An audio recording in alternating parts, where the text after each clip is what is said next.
Hi, I'm Michelle and this is A Common Life. I'm a homeschooling mom of 5 kids ages 5 through 13, and we have been homeschooling for about 7 years now.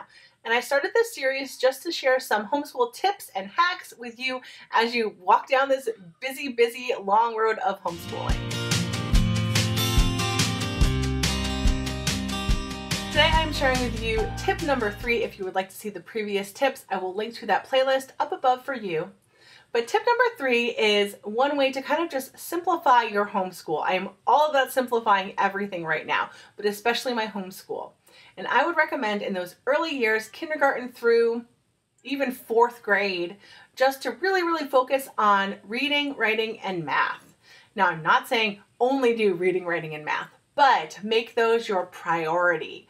If you are trying to teach your child American history, make sure that you are having them read to you, make sure you are reading to them, make sure they are writing things out. Even just copy work is really great at a young age. They can, copy a fact or a quote or something like that. I personally do not feel like you need an entire history, science curriculum for the lower elementary school grades.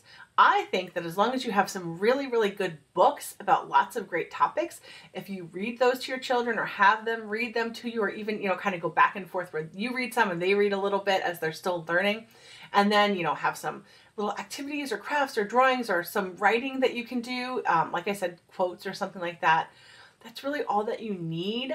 You don't need some type of big formal curriculum. You can keep things really simple.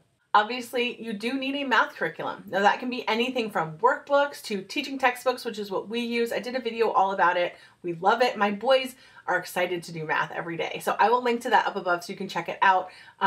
Teaching textbooks is a great alternative. There's lots of other alternatives if you want something that's more online, more hands-off. But in those early years, I think we kind of all really know how to do those math problems. So generally, even if your child is using a workbook or a textbook, you can help them. I would say definitely have lots of manipulatives and things on hand to be able to do those math problems, especially for a young child. It's fun. You can even use candy if you have candy in your home, or you can use little toys or Matchbox cars or whatever it may be to do those simple adding and subtracting, even multiplying and dividing. You can use fun manipulatives just to make it fun because they're fun. And I would recommend, just keeping things very simple. Every single day, read to your kids, have them read to you, have them write something, have them be creative. My boys love writing stories or comic books, and then have a math curriculum. And basically, that is all you need. Now, I'm not saying not to plan things out, because we do plan things out, and we've been doing American history this year, but we've been reading tons of books. I've gotten a lot of those DK books where it's all about history and it's kind of all on the page, lots of different facts and pictures and things like that. Those are really great, but you can also get those, I think they're called eyewitness readers, eyewitness something, and those are more graded readers, leveled readers, and your kids can read through those books, and you can have them even write a little report or create their own story where they're writing out what happened and they're drawing pictures.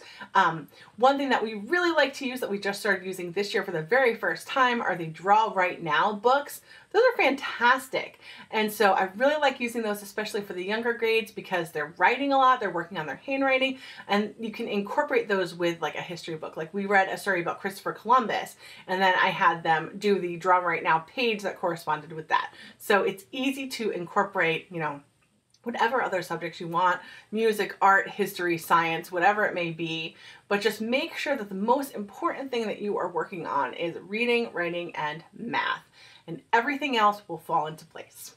Thank you so much for watching this video. If you enjoyed these quick little hacks, tips, types of videos, please make sure that you're subscribed to my channel, and I will see you in the next one. Thanks for watching and have a great day.